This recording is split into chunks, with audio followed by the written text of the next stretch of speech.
नमस्कार, good morning, जोहार। मेरा नाम है चुनचुन और आप देख रहे हैं झारखंडी हिंदी न्यूज़।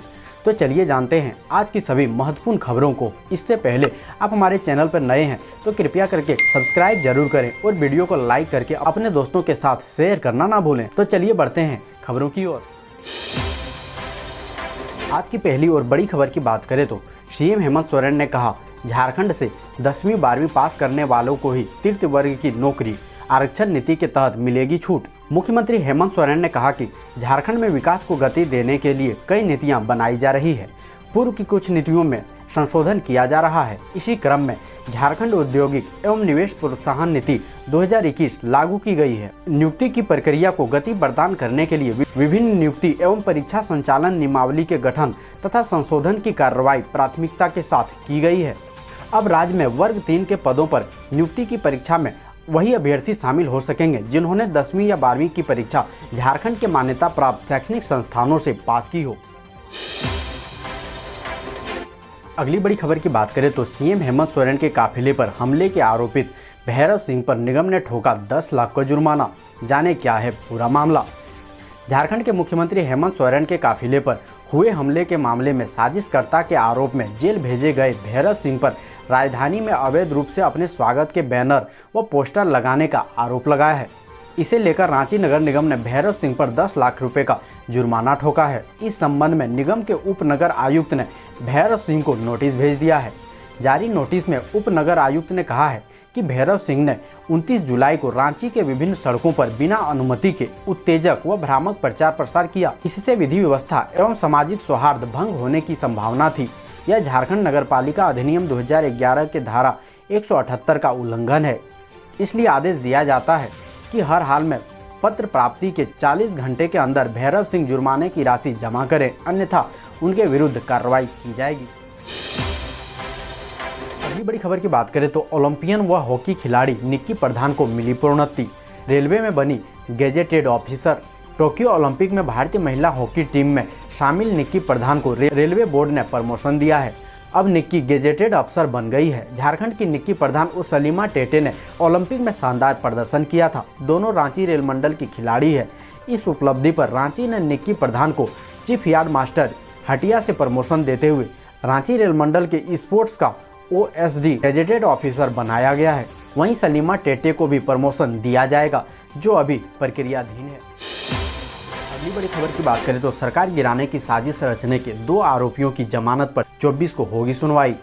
ACB की विशेष कोर्ट में हेमंत सरकार गिराने की साजिश रचने के 2 आरोपियों की जमानत पर सुनवाई हुई। इस दौरान मामले के अनुसंधान अधिकारी की ओर से समय की मांग करते हुए आवेदन दाखिल किया गया। आवेदन में कहा गया है कि कानून व्यवस्था कार्य में व्यस्त होने की वजह से इस मामले में कोर्ट के आदेश पर केस डायरी नहीं दाखिल कर पा रहे हैं, इसलिए उन्हें थोड़ा समय दिया जाए। अदालत ने आयोग के आग्रह को स्वीकार कर लिया और केस डायरी दाखिल करने के लिए 24 अगस्त की तिथि निर्धारित की है। अगली बड़ी खबर की बात करें तो रिम्स के 22 विभागों में सीनियर रेजिडेंट डॉक्टरों की बहाली प्रक्रिया शुरू। वॉक इन इंटरव्यू से 68 डॉक्टर की होगी नियुक्ति। राजेंद्र आयुर्विज्ञान संस्थान यानी रिम्स में डॉक्टरों की नियुक्ति प्रक्रिया शुरू हो गई है। यह वॉक इन इंटरव्यू 2 दिनों तक चलेगा। इसमें 22 विभागों के लिए 68 डॉक्टर की नियुक्ति करनी है। इनकी नियुक्ति 3 साल के लिए होगी। सबसे ज़्यादा 10 नियुक्ति रेडियोलॉजी डिपार्टमेंट में की जा रही है। मंगलवार को रिम्स के 8 विभागों के लिए सीनियर रेजिडेंट डॉक्टरों की बहाली के लिए इंटरव्यू किया जाएगा। इसमें ऑर्थोपेडिक, न्यूरोसर्जरी, गायनी, ENT, आई, रेडियोलॉजी, लैबोरेटरी मेडिसिन और TB एंड चेस्ट विभाग शामिल है। अगली बड़ी खबर की बात करें तो पलामू पुलिस की कार्रवाई। फर्जी वोटर ID कार्ड बनाने के मामले में एक गिरफ्तार। निर्वाचन आयोग की वेबसाइट में छेड़छाड़ कर किया जा रहा था काम। पलामू में साइबर क्राइम का एक मामला सामने आया है, जिसमें अपराधी चुनाव आयोग की वेबसाइट को हैक कर फर्जी वोटर ID कार्ड बनाता था। अवैध रूप से मतदाता पहचान पत्र चैनपुर थाना क्षेत्र के परसों के रहने वाले मुन्नी लाल प्रसाद के पुत्र मुकेश कुमार द्वारा बनाया जाता था। मुकेश पिछले 2 साल से ग्राहक सेवा केंद्र चला रहा था। साइबर थाना पुलिस ने मुकेश को सोमवार की रात उसके घर से गिरफ्तार कर लिया है। पूछताछ में मुकेश ने कई साइबर अपराधियों के नाम बताया है, जो झारखंड के विभिन्न जिलों के साथ साथ बिहार और यूपी के रहने वाले हैं। अगली बड़ी खबर की बात करें तो मुस्लिम कोटी की बैठक। 16 मुस्लिम पंचायतों का निर्णय, नहीं निकलेगा मुहर्रम का जुलूस। लोयाबाद मुस्लिम कमेटी की एक बैठक मदरसा अल जामे उत्तल कादरिक अजीजुल उलूम के हॉल में हुई। इसमें 19 अखाड़ा दल के लाइसेंसधारी तथा 16 पंचायतों के सदर सेक्रेटरी के अलावा कमेटी के पदाधिकारी व सदस्य शामिल हुए। इस दौरान कोरोना काल की सरकारी गाइडलाइन का पालन करते हुए इस बार भी मुहर्रम का जुलूस नहीं निकालने पर विचार किया गया। अगली बड़ी खबर की बात करें तो तीसरी लहर की आशंका के बीच झारखंड सुस्त, रांची, खूंटी, धनबाद में संक्रमित बढ़े। बिहार में इससे 3 गुना अधिक टेस्टिंग। कोरोना की दूसरी लहर कमजोर पड़ने के बीच झारखंड सैंपल टेस्ट में सुस्त पड़ गया है। तीसरी लहर की आशंका के बीच हम रोज औसतन 50,000 की टेस्ट कर पा रहे हैं, जबकि पड़ोसी बिहार में हमसे 3 गुना अधिक 1.5 लाख रोजाना सैंपल टेस्टिंग कर रहा है। उड़ीसा में 70,000 सैंपल जांचें चल रहे हैं। कम जांच से संक्रमित पकड़ में नहीं आ रहे और वे दूसरे में कोरोना को फैला रहे हैं। रांची, धनबाद व खूंटी में 8 दिन में तेजी से संक्रमित बढ़े हैं। रांची में जहां मरीज 57 से बढ़कर 102 हो गए, वहीं खूंटी में 4 से 8 मरीज हो गए हैं। धनबाद में संक्रमितों की संख्या 19 से बढ़कर 27 हो गई है।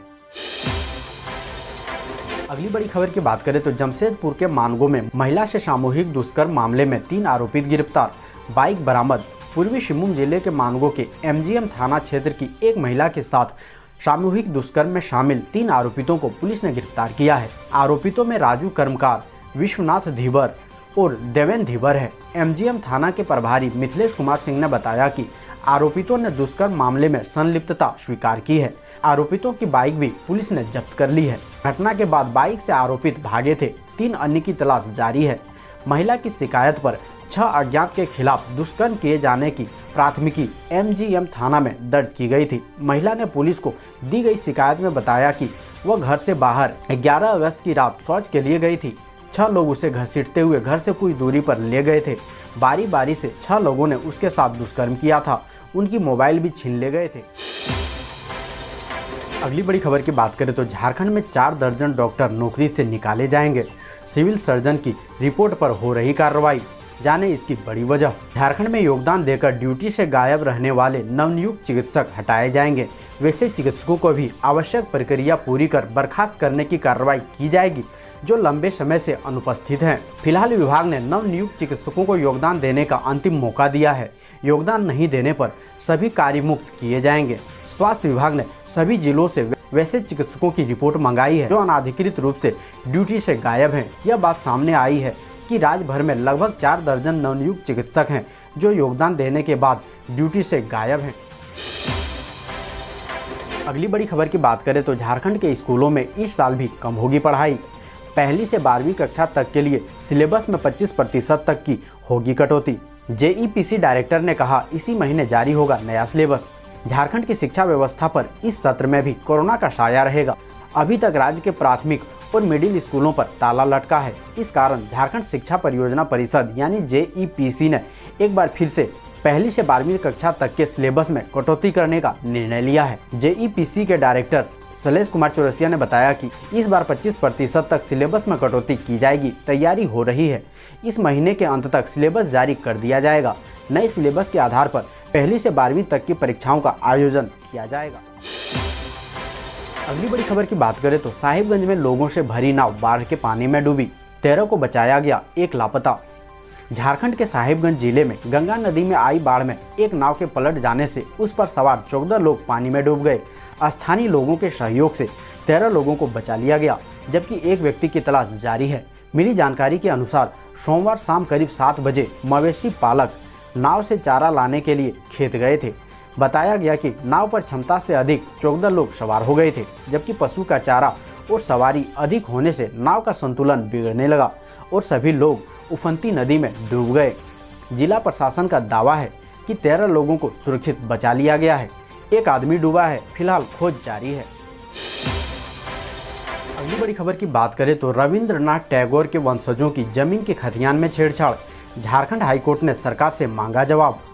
झारखंड हाईकोर्ट के जस्टिस राजेश शंकर की अदालत में रविंद्रनाथ टैगोर की जमीन की जमाबंदी रद्द करने के खिलाफ दाखिल याचिका पर सुनवाई हुई। सुनवाई के बाद अदालत ने इस मामले में प्रतिवादी और राज्य सरकार को नोटिस जारी करते हुए जवाब मांगा है। इस मामले में सुनवाई के दौरान अदालत को बताया गया कि महेंद्रनाथ टैगोर की जमीन के कागजात में फर्जीवाड़ा किया गया है। वर्ष 1909 और वर्ष 1929 में उक्त जमीन की खरीदारी की गई। इसके बाद वर्ष 1932 के खतियान में प्रार्थी के दादा का नाम दर्ज था। उस दौरान भी उक्त जमीन का लगान प्रार्थी के परिवार वाले ही दे रहे थे। जमींदारी प्रथा समाप्त होने के बाद से वर्ष 2012 तक इसी परिवार ने जमीन पर लगान जमा किया। इस बीच खतियान में छेड़छाड़ करते हुए उक्त जमीन पर दूसरे व्यक्ति ने अपना दावा किया।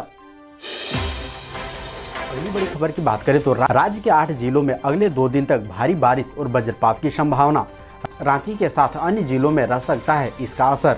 अगले 2 दिनों तक झारखंड के 8 जिलों में भारी बारिश की संभावना जताई गई है। ये जिले देवघर, धनबाद, दुमका, गिरिडीह, गोड्डा, पाकुड़ और साहिबगंज। मौसम विज्ञान केंद्र रांची की तरफ से इस दौरान यहां वज्रपात की भी चेतावनी दी गई है। मौसम विज्ञानी अभिषेक आनंद ने बताया कि मानसून का टर्फ लाइन यूपी के हरदोई, बिहार के पटना और झारखंड के जमशेदपुर होते हुए बंगाल की खाड़ी में जा रहा है। इसके अलावा अगले 24 घंटे में लो प्रेशर एरिया बनने की भी संभावना है। इसका असर झारखंड की बारिश में देखने को मिलेगा। उन्होंने बताया कि 20 अगस्त तक राज्य में लगभग सभी इलाकों में हल्की से मध्यम दर्जे की बारिश हो सकती है। 20 अगस्त के बाद मौसम साफ हो जाएगा। अगली बड़ी खबर की बात करें तो गढ़वा में अच्छी बारिश के लिए अजीब परंपरा। गांव वालों ने मेढक और मेढकी की शादी के लिए धूमधाम से निकाली बारात। महिलाओं ने गाया विवाह गीत। गढ़वा जिले के बाना गांव में पुरानी परंपराओं का निर्वहन करते हुए अच्छी बारिश के लिए ग्रामीणों ने मेढक और मेढकी को सोमवार बारात निकाली। यह बारात बाना बाजार से शुरू होकर देवी मंडप सती स्थान के पास पहुंची, जहां परंपरा के अनुसार दोनों की शादी ढोल, नगाड़े और वैदिक मंत्रों के उच्चारण के साथ कराई गई। वहीं बड़ी संख्या में उपस्थित महिलाओं ने द्वार पूजा से लेकर विवाह तक के गीत गाए। अगली बड़ी खबर की बात करें तो हाथियों के झुंड ने घर पर बोला धावा। महिला ने भागने का किया प्रयास, हाथियों ने कुचला। हेरहंज प्रखंड क्षेत्र के चीरू पंचायत अंतर्गत रोहन गांव में जंगली हाथियों ने एक महिला को कुचलकर मार डाला। घटना सोमवार रात की है। हाथियों ने जब महिला के घर पर धावा बोला, वो सो रही थी। आवाज सुन नींद से जगी और हाथियों को देखकर भागने का प्रयास किया, पर हाथियों ने सूंड से उसे कुचल दिया। मृतका की पहचान असिया खातून के रूप में की गई है। घटना की जानकारी होने के बाद वन कर्मी मौके पर पहुंचे और 20,000 नगद राशि अंतिम संस्कार के लिए दिया। इसके बाद पोस्टमार्टम के लिए शव को लातेहार भेज दिया गया। तो दोस्तों, ये थी आज की मुख्य और बड़ी खबर। आज के लिए बस इतना ही। हमें दीजिए इजाजत, मिलते हैं अन्य खबरों के साथ।